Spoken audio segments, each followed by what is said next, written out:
everyone. Tony Winston here, Jazz Piano College, working out of this book, the Bill Evans transcription book, transcribed by Pascal Wetzel. Good job, Pascal.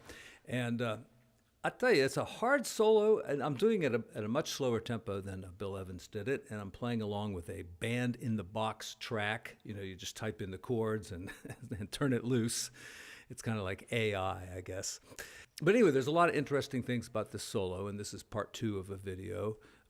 So I'm covering the first chorus of the solo. And I would suggest now printing it out, and I have put measure numbers in, starting with, after the 52 measures of bass solo, we're starting with measure 1. So, you know, he starts off C sharp minor 7th.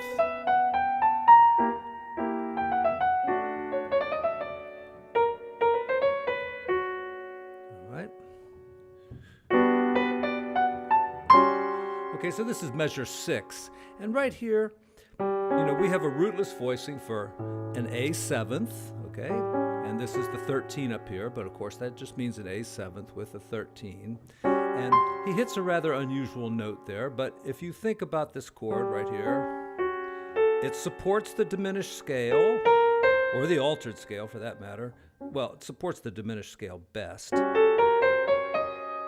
that's the diminished scale. So that note is in it. And, you know, he could have just as easily done this chord. And, you know, that's a little bit more harmonious to our ears, but, you know, he's going after some good dissonance here. And he does this several times in this song with this exact same chord. And right there, 1 and 2 and 3 and 4, ending a phrase right on beat 4. This is something that I don't think I ever do when I'm soloing. I don't have that rhythmic sense there to do that.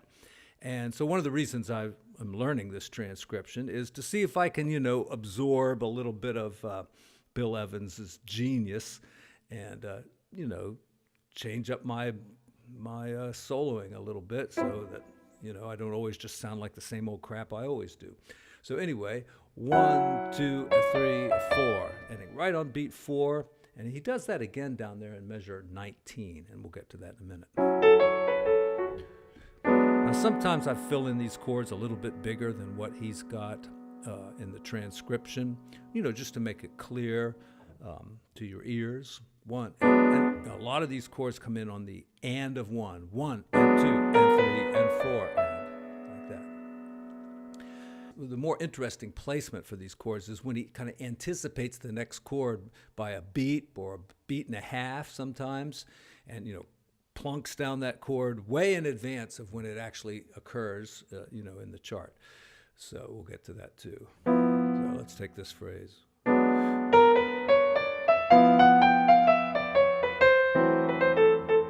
And here he's using a little melodic idea.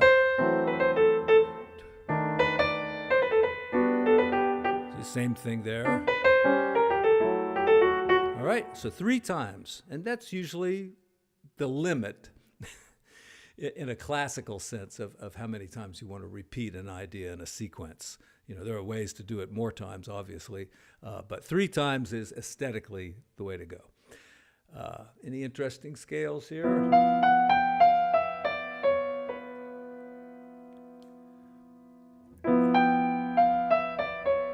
A lot of times, you know, you think he's using the altered scale here, you know, with a sharp 9, that's typically what you expect.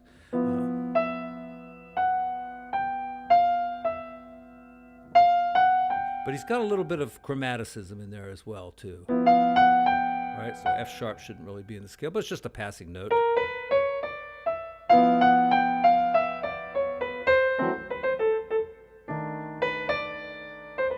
All right, everything's kosher up through here.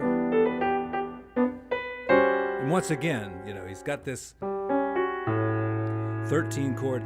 And, you know, when you play a 13 chord like this, it's usually something you have to be very careful of when you play the sharp 9 along with the 13. Because, you see, if you're in a typical chord progression, you're going from A maybe to D, well, those are the guide tones for D.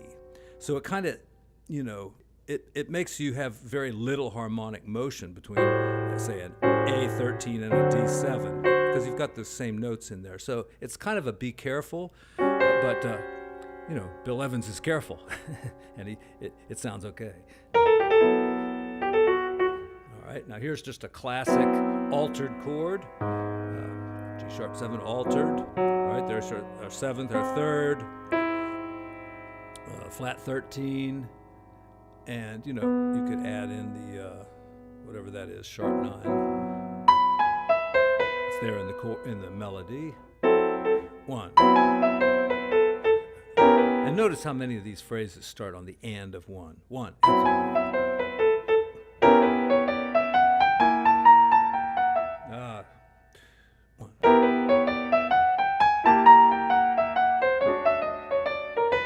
Right there again, he's ending on beat 4. And, I'm going to work on this idea by taking a bunch of songs and trying to play phrases that end on beat 4, and, to the point where it's just ridiculous. I'm just going to do it over and over and over again until, I absorb it. Maybe I'll do Autumn Leaves.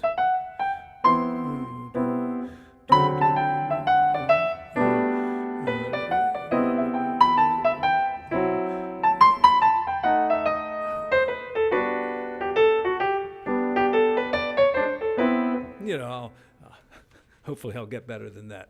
All right, moving on from measure 19, let's turn the page.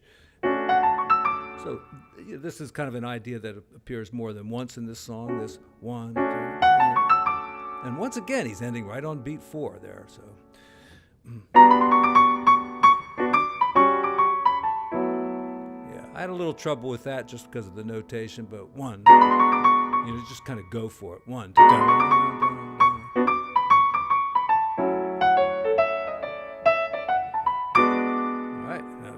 Jazzy, typical thing to end on the and of 4. That I can feel. I've been practicing that all my life.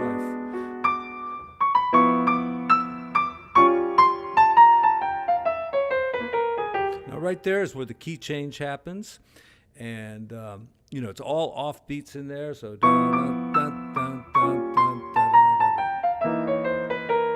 and right here we have. We're going into F minor, so here on the 2, 5, 1, going to F minor, that's the G minor 7 flat 5, slightly anticipated there, and we've got the F harmonic scale. All right, right there. All right, and if you're thinking of a C7th, this is very much like either the altered scale or the diminished scale, which are both the same in that general area. It's up in the other area where they're different. But just using the harmonic scale, it gives you a piece of that altered or diminished scale. And really, I think, before we started teaching the diminished scale, which is sometimes called the octatonic scale, and all this other weird names for it, and before we started teaching the altered scale, there was what we had from classical music, the harmonic minor scale. And I think that's the way these players would think of a line like this, and they would add these other notes sometimes as like the bebop notes, the chromatic notes that kind of come in between. But anyway, there's the F harmonic scale, so let's not talk about it too much. And there, we've got a little bit of the blues in there, right? And then. And the thing I like about this riff right here, it starts with like a little chromatic approach, and then these are enclosures. My teacher called them delayed resolutions, but I think enclosures describes them pretty well. You're heading for that note, and then that's not really an enclosure, but it's the same idea. Now, right here is where it just gets crazy, and there's almost no theoretical explanation for some of it, at least not that I could come up with. But I think what he's thinking here is kind of just like an A7 to D minor type change, all right? Now this is a D minor 7 flat 5, which is really a different chord, but he's thinking A minor to D minor, and this is like an enclosure. And I would have, ended on A right there, but maybe his finger slipped or something. This was an improvised solo at a very fast tempo, so who knows? You can't look at every single note and say, well, this is how his mathematical mind analyzed it, because sometimes it's just, there's something that's under your fingers from when you go A minor to D minor, and you just play that, and it just comes out that way.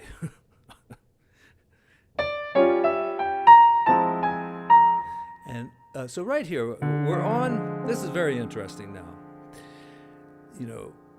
Bill Evans was an explorer.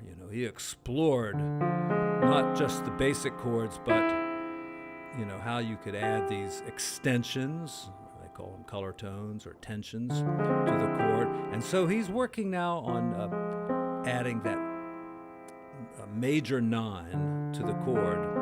However, his right hand is still in the old school of thinking of putting the Locrian scale, which is like an E flat major scale. So, that's E flat major scale. There it is, just a touch of it there. But, he's playing it against this chord, which just shows to go you, that, the chord and the solo doesn't always have to match up perfectly. Just let things happen, I guess. 1, 2, 3, 4, 1. All right, and this is an octave higher too, so let's do that. And once again, we kind of have the blues scale, right? That's part of the blues scale. But then, it turns into that harmonic minor scale, right? It's the C harmonic minor scale, because that's where we're going, to C minor from a G. So, right, that's part of it. And then he jumps up and hits the blues scale, right? And comes down, gets a little more of it. All right. Now, next part, pretty interesting. 2, 3, dun, dun, dun, dun, dun.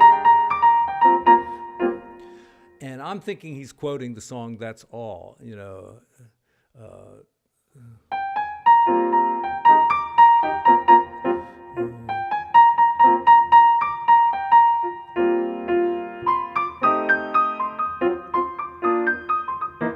That's All. It's the song "That's All."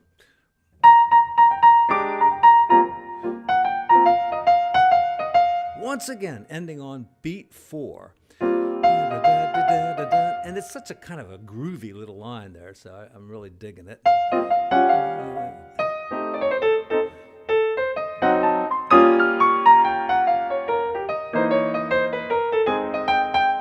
right, now this is such a great line. First of all, does just a typical stuff you learn when you're learning to play jazz. You do chord arpeggios, right? That's what he's doing, but he anticipates that G minor 7th.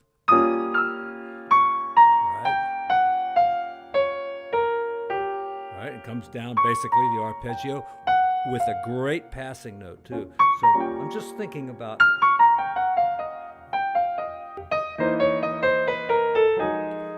and that's just pure chromatic scale there, with a little bit of the altered scale.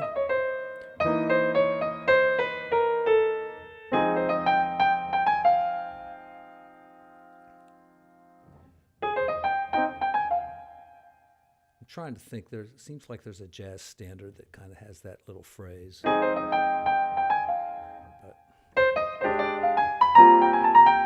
that, I believe, is from Ornithology. All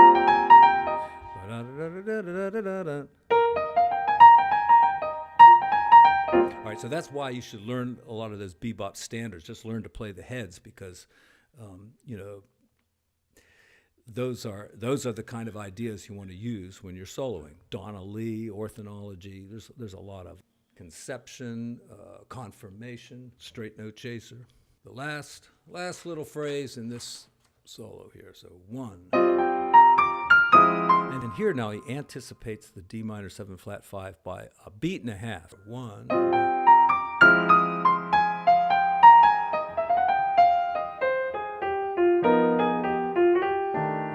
Try that again. So we got E flat, 1, 2, 3, 4, 1.